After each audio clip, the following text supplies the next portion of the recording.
नमस्कार, आप देख रहे हैं आवाज इंडिया, देश की भरोसेमंद आवाज। मैं हूं अजीत। आइए नजर डालते हैं देश और दुनिया की 20 बड़ी खबरों पर। प्रधानमंत्री नरेंद्र मोदी 20 दिसंबर को गुवाहाटी हवाई अड्डे पर बैम्बू आर्कटिक्स टर्मिनल 2 का उद्घाटन करेंगे। नया टर्मिनल सालाना 1.31 करोड़ यात्रियों को संभालने की क्षमता रखता है। इसे असम की संस्कृति विरासत से प्रेरित डिजाइन में बनाया गया है। टर्मिनल पूर्ववर्ती भारत के लिए वर्ल्ड क्लास गेटवे के रूप में विकसित किया गया है। बंगाल कांग्रेस पार्टी नेतृत्व को अकेले चुनाव लड़ने का प्रस्ताव दिया। वाम मोर्चा के साथ गठबंधन से कोई राजनीतिक फायदा नहीं मिलने के कारण यह निर्णय लिया गया।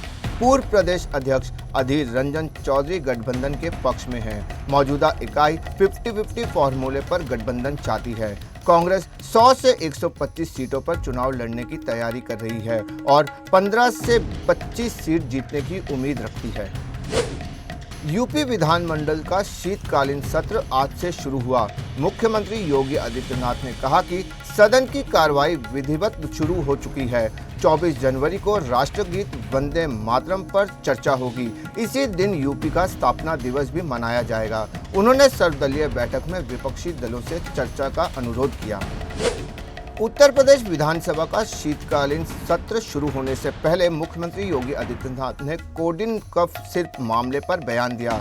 उन्होंने कहा कि सरकार ने एनडीपीएस एक्ट के तहत कार्रवाई की। इस मामले में व्यापक गिरफ्तारियां हुई हैं। सीएम ने माफिया के तार समाजवादी पार्टी से जुड़े होने का आरोप लगाया। दिल्ली के गृह मंत्री आशीष सूद ने विपक्ष के प्रदूषण आरोपों पर पलटवार किया। उन्होंने बताया कि दिल्ली का प्रदूषण मुख्य रूप से पड़ोसी राज्यों से आता है। एक्वाई मीटर को लेकर लगाए गए आरोपों को निराधार बताया। पुरानी सरकार पर आंकड़े साफ करने का आरोप लगाया। उन्होंने कहा कि सरकार हरे भरे इलाकों में प्रदूषण कम दिखाने का काम नहीं कर रही। पश्चिम बंगाल के टीएमसी विधायक मदन मित्रा ने भगवान राम को मुस्लिम बताकर विवादित बयान दिया। उन्होंने इस बयान से राजनीतिक हलचल मची है। बीजेपी ने इस बयान की कड़ी निंदा की है।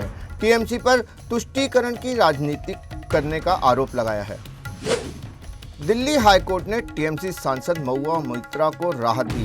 कैश फॉर क्वेरी मामले में लोकपाल द्वारा दी गई जांच मंजूरी रद्द कर दी गई।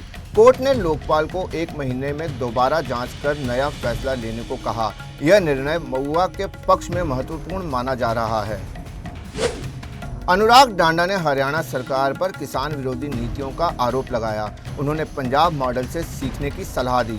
अगर पंजाब सरकार समाधान निकाल सकती है तो हरियाणा क्यों नहीं। उन्होंने सरकार से बहाने छोड़कर किसानों के हित में काम करने का आग्रह किया। ईडी ने किंगफिशर एयरलाइंस के पूर्व कर्मचारियों को 312 करोड़ रुपए लौटाए। चेन्नई डेट रिकवरी ट्रिब्यूनल ने इस राशि की मंजूरी दी थी। यह रकम ऑफिशियल लिक्विडेटर के माध्यम से बांटी गई। मामला विजय माल्या के लोन फ्रॉड से जुड़ा है। इससे कर्मचारियों को उनकी बकाया राशि मिल गई है।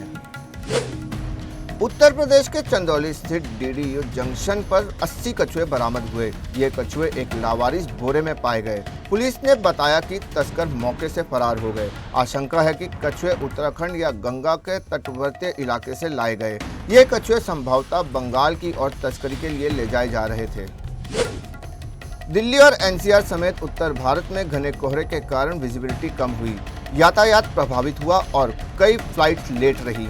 दिल्ली एयरपोर्ट ने एडवाइजरी जारी की। मौसम विभाग ने येलो अलर्ट घोषित किया। उत्तर प्रदेश में सड़क हादसे से बचने के लिए स्पीड लिमिट लागू की गई। उत्तर प्रदेश में अगले 2 दिन तक घना कोहरा छाया रहेगा। मौसम विभाग ने चेतावनी जारी की और लोगों से सतर्क रहने की सलाह दी। केवल जरूरी होने पर यात्रा करने को कहा गया। जिला अधिकारियों और पुलिस अधीक्षकों को दिशा निर्देश दिए गए। महाराष्ट्र के ठाणे में ब्लू रूफ क्लब में लगी भीषण आग आतिशबाजी के कारण लगने की आशंका है। घटना गुरुवार रात 10:30 बजे हुई। काफी मुशक्कत के बाद आग पर काबू पाया गया। किसी के हाथाहाथ होने की सूचना नहीं है। बांग्लादेश में प्रदर्शनकारियों ने हिंसा भड़काई। इकबाल मंच के प्रवक्ता शरीफ उस्मान हादी की मौत के बाद बवाल हुआ। प्रदर्शनकारियों ने एक अखबार के दफ्तर को आग के हवाले किया। करीब 30 पत्रकारों को सुरक्षित बचाया गया। यह घटना व्यापक सुरक्षा चिंता का विषय बनी। क्रिसमस ईव पर डोनाल्ड ट्रंप ने संघीय कर्मचारियों के लिए छुट्टी का ऐलान किया। यह कदम कर्मचारियों की सौगात के रूप में देखा जा रहा है। कर्मचारियों में खुशी की लहर है। ट्रंप प्रशासन ने इसे कल्याणकारी कदम बताया। इससे कर्मचारियों का मनोबल बढ़ा। सऊदी अरब ने 24,000 पाकिस्तानी नागरिकों को देश से बाहर कर दिया। इन पर भीख मांगने का आरोप है। पाकिस्तान की FIA ने यह जानकारी संसद की समिति को दी। नागरिकों को सऊदी अरब में जीवन यापन की अनुमति नहीं दी गई। यह निर्णय सुरक्षा और कानून व्यवस्था के दृष्टिकोण से लिया गया। सऊदी अरब के तबुक और ट्रोजेना क्षेत्र में हुई बर्फबारी के बाद घना कोहरा छा गया। तेज हवाओं के कारण ठंड बढ़ी। वीडियो सोशल मीडिया पर वायरल हो रहे हैं। मौसम ने स्थानीय जनजीवन को प्रभावित किया। शेयर बाजार में आज तेजी के साथ कारोबार शुरू हुआ। BSE सेंसेक्स 448 अंकों की उछाल के साथ 84,930 पर खुला। निफ्टी में 131 अंक चढ़कर 25,946 के स्तर पर ट्रेड करता दिखा। बॉलीवुड म्यूजिक का क्रेज अब अंतर्राष्ट्रीय स्तर पर दिखा। निक जोन्स और उनके भाई जो और केविन जोन्स ने कंसर्ट में हिंदी गाना चुना। यह गाना आदित्य धर की फिल्म धुरंधर का ट्रैक शरारत है।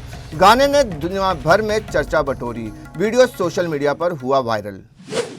कपिल देव ने आधुनिक क्रिकेट में कोचिंग की भूमिका पर बयान दिया। उन्होंने कहा कि कोच का काम तकनीक सिखाना नहीं है, टीम को मैनेज करना और आत्मविश्वास देना महत्वपूर्ण है। उन्होंने गौतम गंभीर को कोच नहीं बल्कि टीम मैनेजर बताया।